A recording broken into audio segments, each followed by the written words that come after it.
Charli XCX was one of the headliners at Glastonbury and made quite the embarrassing show of herself.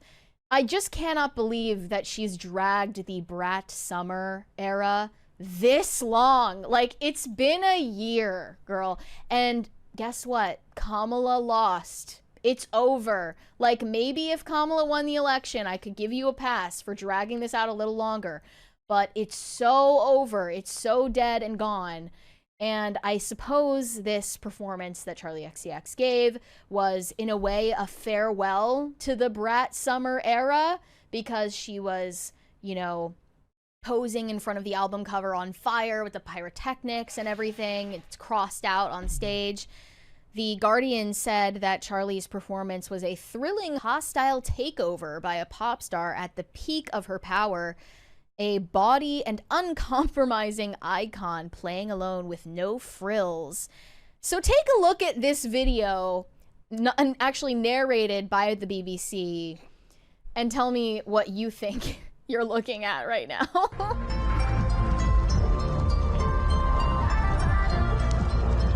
Now she's licking the floor. I do. And the stage is plunged into darkness again.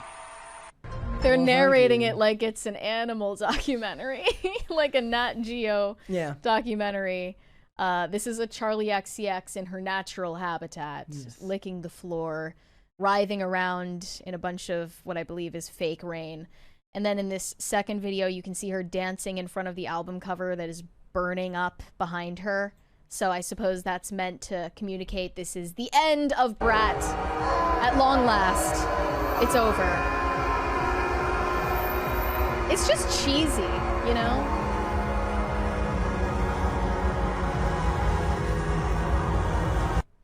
Yeah, it's Brat summer now. Sorry, guys. It's been Brat summer. Actually, it was all of 9 months ago that we made a video titled Brat has gone too far. Brat summer has gone too far.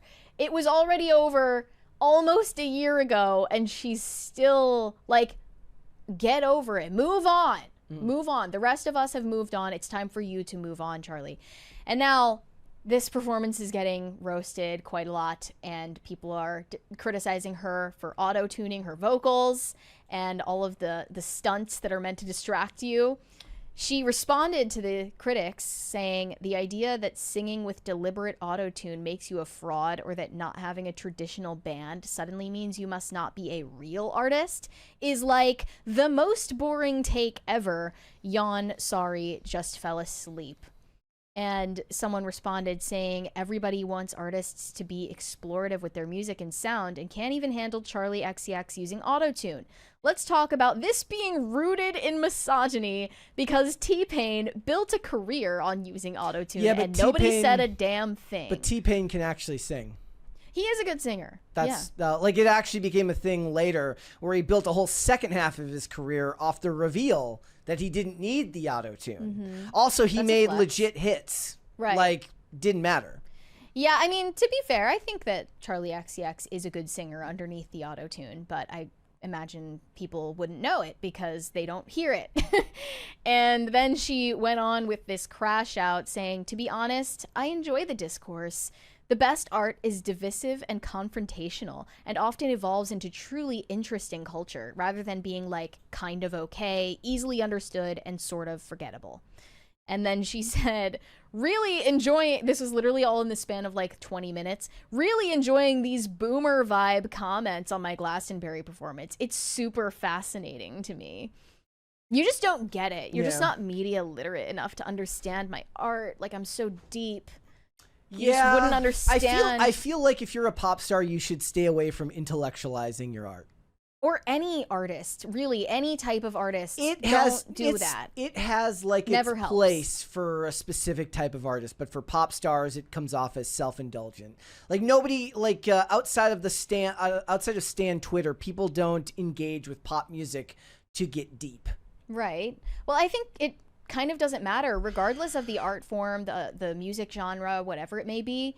Explaining yourself is the opposite of the point of making art, right? Yeah. Isn't the point that what you did, what you presented to the world, should speak for itself? Yeah, who was I just like looking at something of recently? They were talking about it's not really my job to like look at my art that way. It's other people's job. It's my job to make it, and it's other people's job to interpret it however they want. It's the most annoying thing in the world when someone puts out an album or a movie or a TV show and they want to dictate to you what you're supposed to interpret it to mean.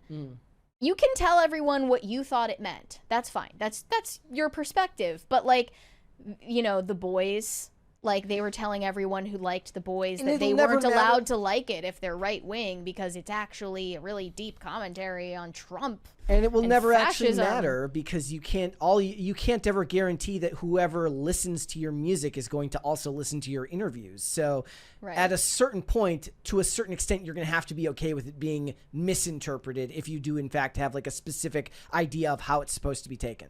Right, and it's not a package deal. Like most people maybe will care enough to listen to your song a few times on Spotify. They don't care what you have to say about it in like a 2-hour-long interview. Yeah, that's what I mean. Like a specific type of artist that might work. Pop music, definitely not. Never. And it always just comes off as self-important, self-aggrandizing, faux deep bullshit. And I have to admit, I was fully here for the original Brat Summer. I was playing that album all the time last summer. And I loved that music. But she ruined it for me. It's played out. It's dead. It's done. Dead in the water. It's been over for almost a year now, and I cannot believe she's still dragging it out. It's quite embarrassing, actually. It'll continue to get dragged out. Like, I thought the whole point was, like, having an era, right? I mean, I thought for her it was just about, like, she expected Kamala to win, so now she has to carry it out to its natural conclusion, and she's just not willing to let it go. Yeah, like, people said Charli XCX, like, didn't choose to be associated with Kamala, but, like, she actually did tweet out, infamously, Kamala is Brat, and it stuck. So that was her fault. Thank you. Not a good career move. Thank you. Thank you for the crisis party. Thank you, guys.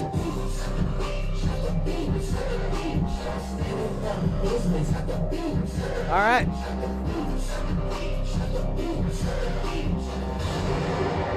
Thanks for watching. Listen to full episodes of Pop Culture Crisis on Spotify. Keep up with us on social media and make sure you subscribe and ring that bell so you never miss the show. Bye, guys.